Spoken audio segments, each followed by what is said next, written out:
Fast forward, in our channel so AGH politics avenue. Podcast or training because make headline. Gyemfi na IDB exomo awards here.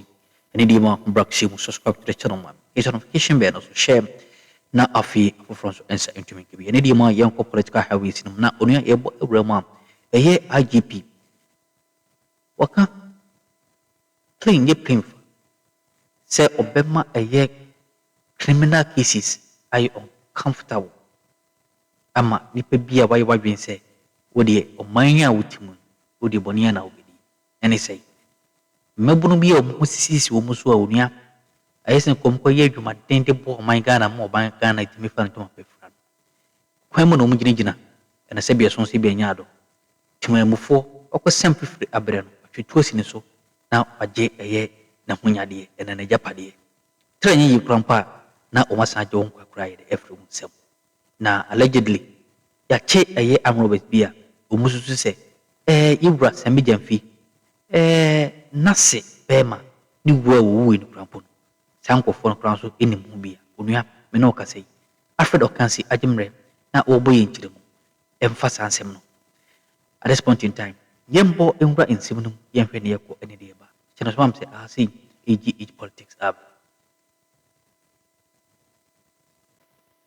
Nti Friday na ba won case no eno na ya project ato screen so a onua ye de amount no na say na fire no so eka after that na e bebo ewura ye Alfred Okansi aswe abra wajembre na o probe into the matter. Was the police now notorious jacking syndicate responsible for the killing of father-in-law of Godbox CEO Sammy Gyemfi. Tiempo embra aye Alfred Okansi aswe abra on so wajembre na omo a probe into the matter. AGH politics avenue. Welcome back. This is Ghana Tonight. We're live on 3FM 92.7. The Inspector General of Police, COP Christian Tete Yahonu, has reaffirmed the Ghana Police Service's commitment to making life uncomfortable for criminals and their associates across the country. Now, this follows the arrest of key members of a deadly carjacking syndicate linked to multiple robberies and murders across the country, and especially the Ashanti and Western regions. And take a listen to the IGP earlier today. The modus operandi of the syndicate involves identifying and monitoring their target victims and following them until they get opportunity to strike, and when the targets resist or refuse to hand over the vehicle to them, they resort to firing their weapon. It's worth noting that this syndicate has been on the wanted list of the Western Central Regional Police Command at Takwa following a series of incidents involving them. No matter how far they run or how much they hide, we will continue to pursue them to dismantle their activities and bring them to justice. Well, that's the IGP there, and Richard Komado is joining us right now. He's a security analyst. And Mr. Komado, good evening. Thank you for joining us. And after this press conference earlier today by the IGP, the response and the report is that this is not a specific situation to just the Ashanti region and the Western region. It appears these carjacking syndicates have incidents or operations dotted across the country, is it not? Definitely, yes. My checks have indicated that the beneficiaries of this particular crime were predominantly at the northern part of Ghana, and the key culprits within this crime cut across about 4 to 5 regions.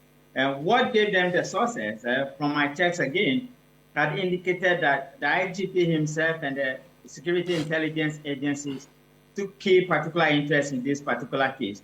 But to unravel the nature of crime and the key suspects involved and the beneficial owners of this crime. And we say kudos to them. But after, to the extent that nobody wants a criminal as a next door neighbor, it is my hope that the same momentum as they put into this particular case, they will run with it across the whole nation. And the mandate of the police, which says that they must maintain law and order, all criminals will have to be brought to book to take away the excessiveness of the power they use in killing people. I see. And this we understand involves some suspects or persons suspected to have been behind, the killing of a particular, public figure's, relation or whatsoever. It's one that we're looking into quite closely. But you talk about this all-encompassing approach. Now that this has happened, what do you expect in terms of the operational deployment of the Ghana Police Service to address this nationwide problem that you have talked about? One of the things IGP Yahonu has done, and the CID boss has also done, is to set up satellite specialized teams. And these particular teams with specialized skills have collaborated so well with the Cybersecurity Authority and the BNI in particular, and they ensure that whatever crime is reported, within 24 to 27 hours, they have to get to the source of the crime, and they have to get to the crime scene, and also make sure that they unravel the criminals behind and possibly speak to the victims. And I think this strategy has helped them. It is my hope and prayer that the right resources will be provided to them. They will keep the momentum and make sure that crime has been unraveled and prosecution takes the place. After, it is also not just enough arresting criminals, investigating it. One of the key issues that hampers activities of law enforcement agencies and broadens the capacity of criminals is non-prosecution. And when investigations delay, it gives them the leverage. And when prosecutions also delay, it embodies them that they can commit crime and get away with it. It is my hope and prayer that this particular case will not be one of the ones that will travel so long within the court processes. That at some point, the Attorney General must allow the police and the BNI to go to court. When I was working in the BNI, we were going to court and we were winning the cases. Brilliant lawyers work with the agency. When you go to the Ghana Police Service, specialized prosecutors have been trained and they have the capacity of going to court and prosecute cases. And such cases have to be prosecuted as quickly as possible. It sends a shaving worms into the hands of the criminals, and it also ensures that the police are in charge and they dominate the public space. It casts away crimes out of the space, but to the extent that the cases travel so long within, come on, it broadens them knowing that non-punishable offenses will rationalize bad behavior and promote antisocial tendencies in society. So we will need to look at our justice system and how effective they have been when it comes to crime prevention, particularly the ones that the BNI, the police have successfully investigated and the docket is ready. I too appreciate your time, truly. Thank you for joining us here. Richard Kumado is a security analyst and then one that as well will keep an eye on and as to how the coming days will look like. Before we go, a number of you have reported of experiencing power outages in many parts of the country, the Ashanti, Western, and parts of Greater Accra region over the last at least 2-3 weeks. Well, the ECG has put out the notice of impending power outages again. And here's the reason why. They say they're going to embark on planned maintenance works to improve service delivery. So Thursday, the 26th of February, these areas 9 to 5 p.m., you're going to experience power outages. Lakeside Estate Community 6 and 8, New Legon, Block Factory, East Legon, Sasabi Township, Mensaba, and surrounding areas. There's another one. Tomorrow, the 24th of February, these areas will be affected by, that's in the Ashanti region, will be affected by ECG's planned maintenance works. Agona Municipal Assembly, Agona Police Station, Agona Zongo, Bepoa Town, Bodomase, Afamaso, and surrounding areas. And the Tema region, tomorrow as well, these areas will be affected. There'll be temporary outage according to the ECG because of the planned maintenance works to improve service delivery. Leisure hours, Nungwa Zongo, Royal Park, Blue, Beshi Divisional Headquarters, Cocoa Beach, and surrounding areas. That's not all. Wednesday, the 25th of February, we have La Cemetery. There will be light off at the cemetery between 9 a.m. to 5 p.m. Parts of Bema Camp, Chumesiwa Hospital, Jayo, Ability, and surrounding areas. That's around the East Legon enclave. Then you have tomorrow, Santana Market Eyikuma, Doyumu, Kodiabe, and surrounding areas. That's in the Accra East area. That's for ECG. And then also Teshi Adogono, fertilizer, Mr. Santi and surrounding areas as well would experience power outages. Wednesday, the 25th of February, 9 a.m. to 4 p.m. These areas, parts of Winneba Junction, Onyadzi, Bewadzi, Gomwa, Otil, and Premam, and Simbrofo, Apam, Mumford, Gomwa Dago, Gomwa Singh, Ankamu Junction, Gomwa Jumakon, all these areas, Gomwa Lome, Gomwa Ogun, and surrounding areas in Krang, Gomwa Esikuma, Gomwa Debiso, all these areas, according to the ECG, would experience power outage between 9 a.m. to 4 p.m. on Wednesday. And then the same Wednesday, GCB Training School, that's for the Tema region, GCB Training School, Boade, Royal Ravico, Junction Mall, Watchtower, Outing Hotel, Regimanuel Estates, Queensland International School, Old Ningo, New Ningo, and surrounding areas would also experience power outages. You can find all of this on 3news.com and also on their website as well. On behalf of the rest of the team, we truly appreciate your time. Join us same time tomorrow for another conversation. I'm Alfred Conce. Have a good night.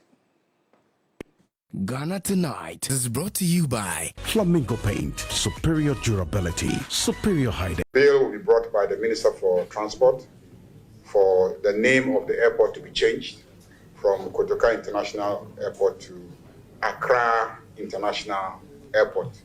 So the Accra International Airport bill will also come, and then they will ask us to approve some international bilateral agreements and multilateral agreements for them. That Boko Central Member of Parliament, Mahama Yariga, the Transport Minister also corroborated what Honorable Mahama Yariga said about the process that this will take, as in it coming in the form of a bill on the floor of Parliament and some sort of a debate before it is passed. But take a look. This is one of the issues the Ministry of Transport, and for that matter, government, presented to Parliament, our activities for this period of the recall.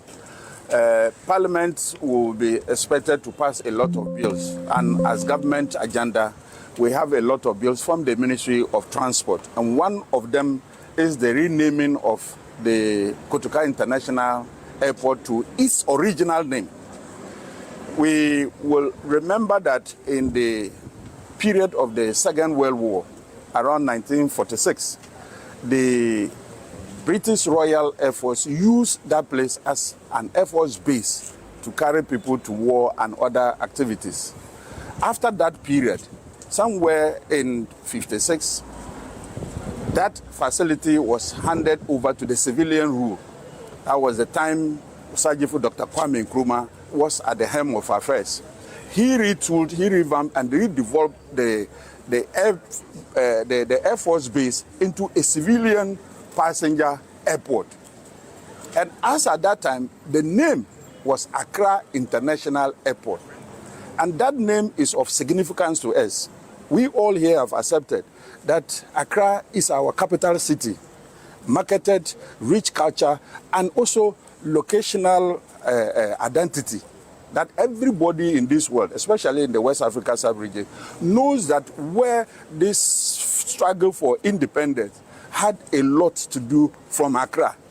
And so renaming the airport to Accra International Airport is of significant importance to the Ghanaian people and, for that matter, the African personality.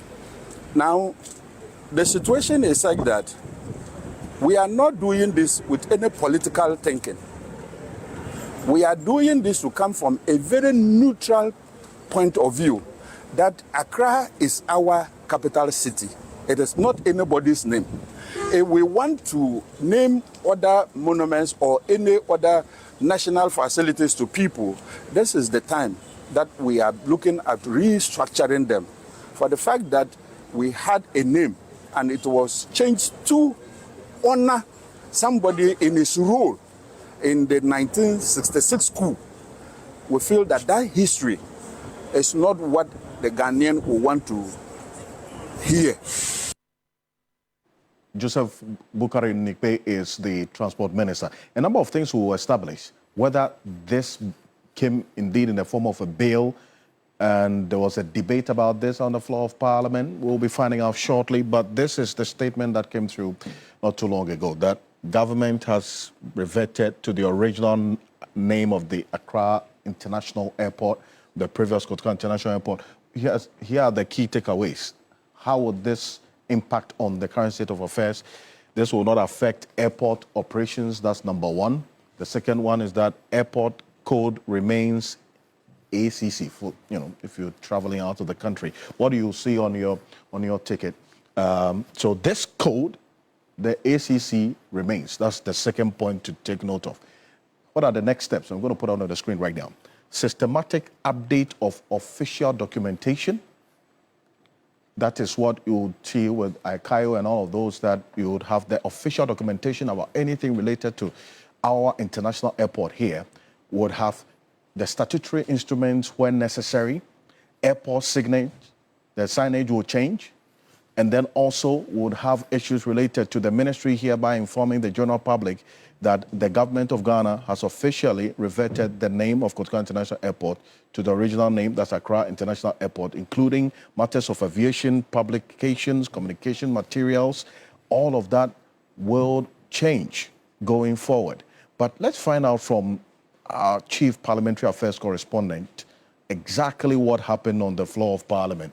Now, Christian Yale is joining us right now. Chris, first off, I want to find out from you, at least we've established that from the Member of Parliament for the Bako Central, that's the Majority Leader, Mama Yariga, that this was supposed to come in the form of a bill to Parliament. Did this ever happen prior to today? No, we've not seen that happen in Parliament. In fact, all of those bills that the Majority Leader mentioned were proposals. And as the Minister himself indicated, as you played it, they were to bring that bill, which they captioned the Accra International Airport Bill, to Parliament.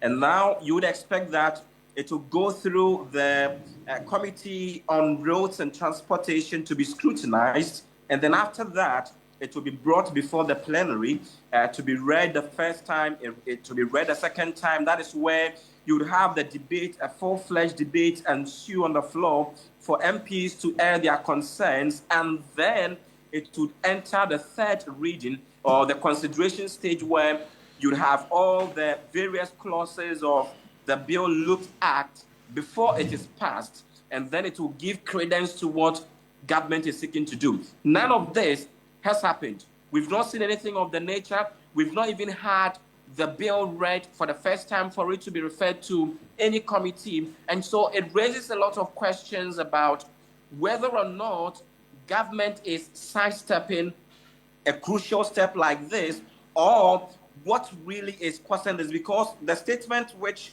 you read excerpt of does not mention or give detail of how we have gotten to this stage. No mention of any, stakeholder consultation, no mention of any legislation. And in fact, briefly, talking about legislation, you would recall that in 1969, the National Liberation Council brought what they call the General Kotoka Trust Decree, which was the NLCD 339. Now, as part of that decree, when you look at that legislation, it brought what you call the General Kotoka Trust Fund. Now, when you look at that trust fund, it had its own patrons and then board of trustees. Now, the paragraph 8, which gives you the object or the purpose of the trust fund, set up the name for the airport. And so it was then we had the change of the name of the airport from Accra International Airport to Kotoka International Airport in honor of the late Lieutenant General Emmanuel Kwesi Kotoka. Now, the intent of that was that primarily because he was slain around that area during the insurrection that happened on 17th April 1967, that was done to honor him. And so many of those who have argued ever since this conversation has come up has been that it is not really about his role in the overthrow of Nkrumah, but it is to honor him for dying around that area during that insurrection. Now, Alfred, when you look at that bill again, or that legislation, the 1C under the paragraph 8, which talks we and some of the course or channel. The Senate of Body India will be Erumini. Unia, but some ballroom, na Yasumo Passions.